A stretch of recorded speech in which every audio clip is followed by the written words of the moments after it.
तो कल हमने किया था कि पंचकर्म में कुल कितना समय लग रहा है, ठीक है ना। कुल कितना समय लगता है पंचकर्म में, तो आज का टॉपिक यही है, ठीक है। तो कुल कितना दिन लग रहा है, अगर हमें उत्तम कोटि का पंचकर्म करना है तो उसमें 125 से 130 दिन लगते हैं। 125 से 130 दिन लगने का मतलब है कि जो पांचों कर्म है, अगर उत्तम प्रकार से पंचकर्म करना है तो उसी के लिए 125 से 130 दिन का विधान है। उसको देख लेते हैं कैसे। तो पहले हम समझते हैं कि अभी पंचकर्म में कौन कौन सी क्रियाएं थी। तो पंचकर्म मतलब है कि जिसमें वमन होगा, वमन कर्म होगा, विरेचन कर्म होगा, बस्ती कर्म होगा, नश्य कर्म होगा और शिरोविरेचन होगा। तो ये 5 कर्म करने के लिए है 125 से 130 दिन, ठीक है। 125 से 130 दिन किसमें लग रहे हैं, वमन, विरेचन, बस्ती, नश्य। अगर आपको बेस्ट क्वालिटी के करना, उत्तम क्वालिटी का करना, उत्तम प्रकार से अगर आपको पंचकर्म करना है तो उसके लिए आपको 125 से 130 दिन लगते हैं। नहीं तो क्या होगा कि आप नयन श्वेदन तो करा सकते हैं, बट ये है कि अगर आपने ये बेस्ट क्वालिटी का। अच्छा, एक प्रश्न और ये भी आता है, क्या सारे कर्म करना आवश्यक है? नहीं, ऐसा कोई आवश्यक नहीं है कि आपको पूरे सारे कर्म करना है। आपको जो रोगी, जिस प्रकार से रोगी आपके संस्थान में आ रहा है उसी प्रकार से आपको उसका चयन करना। ये आवश्यक भी नहीं है कि भैया अगर पूरे 5 ही कर्म करना है। जैसा रोगी की प्रकृति होगी, जैसे दोष होंगे, उसी प्रकार से आपने उसकी जो शोधन क्रिया है या चिकित्सा क्रिया है उसका चयन करना। जैसे अगर आपके कफ दोष है, अगर किसी रोगी को कफ दोष है, बढ़ा हुआ है, और कफ दोष से जो रोग हो रहे हैं, बड़े हुए कफ दोष से जो रोग हो रहे हैं, जैसे नजला है, खांसी है, नजला, जुकाम, खांसी, मोटापा, थायराइड, ये सब क्या है, कफ व्याधियां हैं। तो अगर आपके कफ के दोष बढ़े हुए हैं तो आपको फिर विरेचन कराने की कोई जरूरत नहीं। तो केवल आपने क्या कराना है, वमन। तो क्या कराएंगे, वमन कराएंगे, ठीक है। अगर वो कहेंगे मुझे तो खांसी के साथ साथ पित्त दोष भी बढ़ा है, तो मीन अगर पित्त दोष से संबंधित क्या रोग आएंगे, जो मध्य भाग के, मध्य भाग में कौन कौन से रोग होते हैं। देखो, शरीर का कौन सा हो गया, ये वाला जो है, यहां से गले से यहां तक का क्या हो गया, छाती तक, ये ऊर्ध्व भाग हो गया, ठीक है। जैसे नजला, खांसी, जुकाम, बुखार, छाती में दर्द, बलगम, ठीक है, थायराइड, ये सब जो होंगे ये ऊर्ध्व भाग हो, ठीक। छाती से नाभि तक ये कौन सा हो गया, मध्य भाग होगा। तो मध्य भाग में क्या होगा, अगर किसी को एसिडिटी है, जिसको डायबिटीज है, जिसको इंडाइजेशन की प्रॉब्लम है, तो वो मध्य भाग है, जहां पर मध्य भाग में कौन कौन सी आती है, लीवर की बीमारियां आएंगी, इंटेस्टाइन की बीमारियां आएंगी, पैंक्रियास की आएंगी, ठीक है, लार्ज इंटेस्टाइन की आएंगी, स्मॉल इंटेस्टाइन की आएंगी, ठीक है। ये समझ, ये अगर जितनी भी व्याधियां से आप पीड़ित हैं, रोगी पीड़ित हो रहा है, तो आपको विरेचन करना। क्लियर हो गया।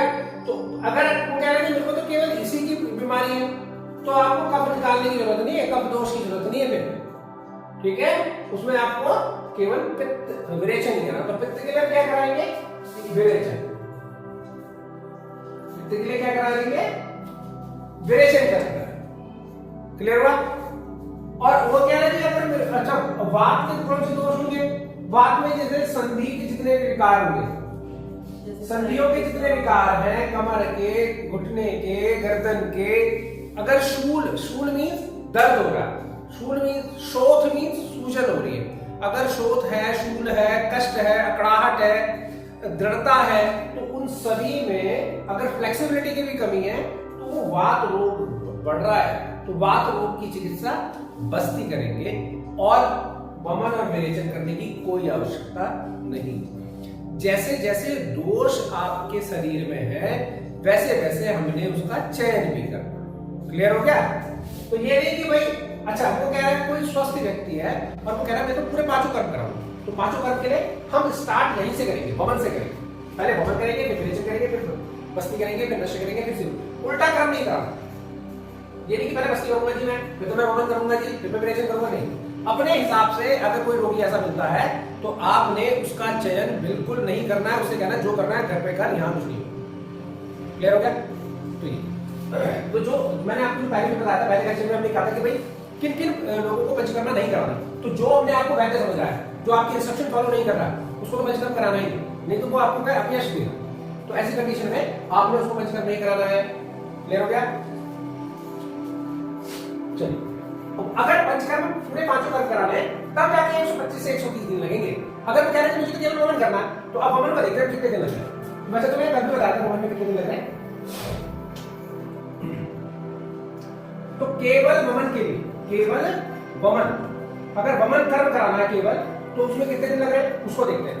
तो उसमें कितने टोटल 17 दिन लगते हैं।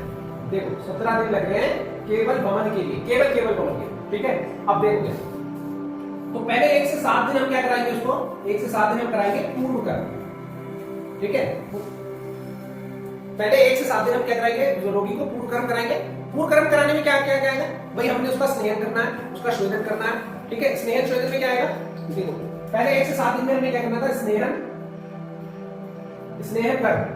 स्नेहन कर्म का मतलब क्या, 2 प्रकार से हो गया, अभ्यंतर और बाह्य, 2 प्रकार से इसका स्नेहन होगा इन 7 दिनों में। ठीक है, और फिर क्या होगा, दीपन पाचन की कराएंगे। पहले दीपन पाचन होगा, फिर स्नेहन होगा, फिर स्वेदन। तो ये 3 कर्म इसके होने होते हैं। क्यों? ठीक है, क्योंकि पहले आपको निराम अवस्था में लाएंगे दीपन पाचन से, फिर जाके ये कार्य होगा।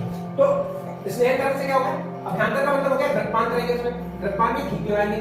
ठीक है, और घी कैसे पिलाएंगे, बढ़ते क्रम में पिलाएंगे। तो बढ़ते क्रम में घी पिलाने से क्या होगा, जो दोष है वो क्या होंगे, शाखाओं से कोष्ठ की तरफ आने लगेंगे। ठीक है, और फिर उनको निकालना आसान हो जाएगा, इसलिए हम इसको पहले पूर्ण कर्म करेंगे। तो पूर्ण कर्म में क्या होगा, जितने भी जटिल दोष हैं, रोग हैं, वो लघु हो जाएंगे, हल्के हो जाएंगे और उनको निकालना आसान हो जाएगा। ठीक है, और बाह्य अभ्यंग में क्या करते हैं, स्नेह अभ्यंग, बाह्य स्नेह में अभ्यंग करेंगे।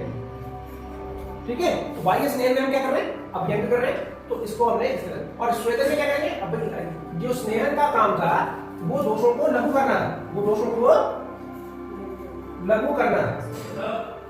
ठीक है, और स्वेदन का काम क्या था, जो दोष लघु हुए थे उनको पिघलाने का काम था। पिघलाने का काम कौन कर रहा था, स्वेदन कर रहा था। तो स्नेहन स्वेदन का काम क्या है, दोषों को लघु करना।